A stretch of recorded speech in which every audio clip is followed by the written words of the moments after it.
Let's bring in Arkansas GOP Senator Tom Cotton, member of the Senate Armed Services Committee. Senator, thanks so much for joining us. So speak to that, if you would. We've got this internal email from our Fox affiliate saying potentially troops could stay on Capitol Hill until the fall. There's a wall that's been erected around the Capitol. What do you know about the persistent threat that would justify all of this?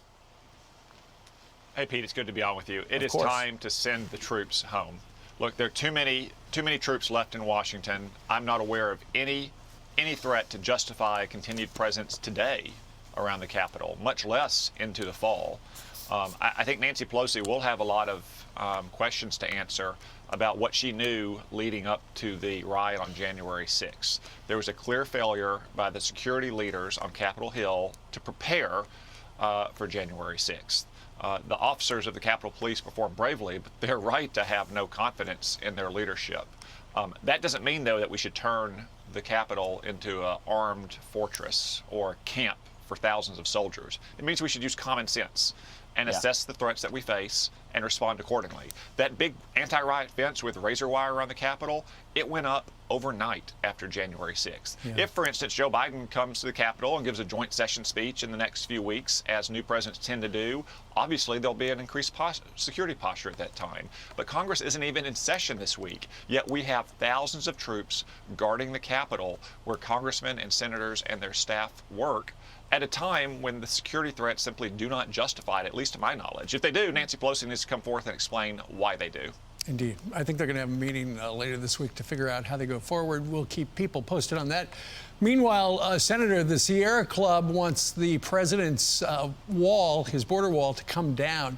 They said, in part, the wall itself is an immoral monument to settler colonial destruction. This most recent executive order should be a critical first step in stopping and eventually dismantling this immoral wall and the connected systems of border militarization.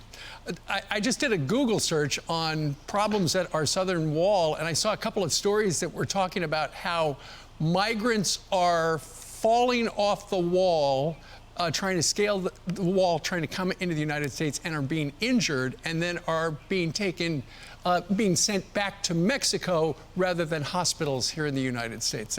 That's the main headline I could find from the wall today.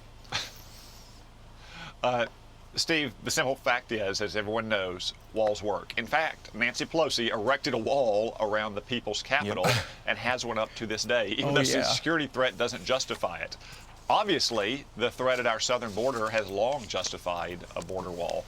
That's one reason why the border is now more secure than it was 4 years ago, because the Trump administration built lots of new walls or upgraded lots of wall. Unfortunately, the Biden administration has stopped that construction, but to tear down a wall that currently exists that is stopping border crossings would be the height of insanity. Unfortunately, it's just of a piece with Joe Biden's immigration policy. I mean, we had an agreement with Mexico to keep migrants who showed up at our border in Mexico while they pursued their asylum claims, which almost always fail, just as a matter of statistical reality. They're sitting, waiting in Mexico. Yet what is Joe Biden doing?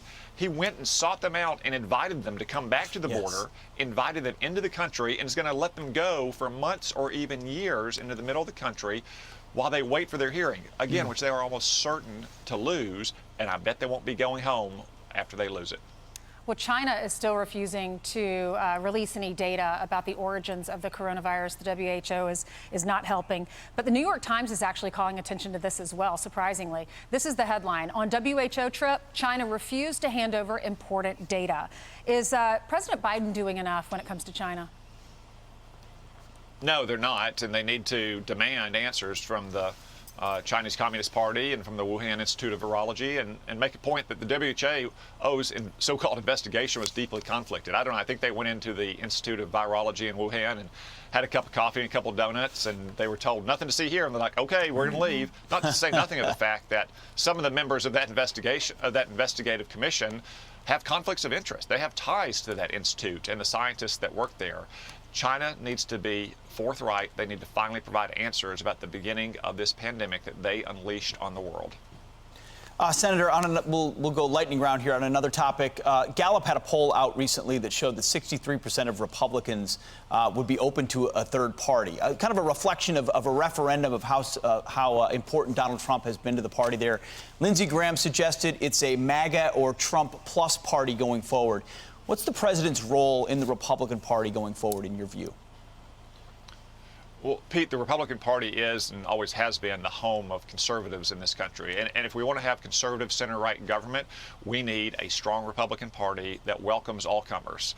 Over the last 4 years, we had millions of more people join our party, oftentimes more rural, working-class voters, and we welcome them. I mean, that's how Donald Trump increased his vote by 11 million votes from 2016 to 2020.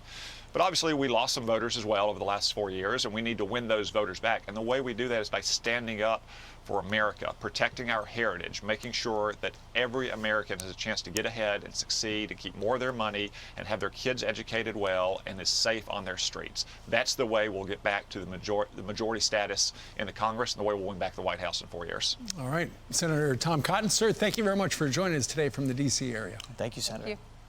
Thank y'all. All right.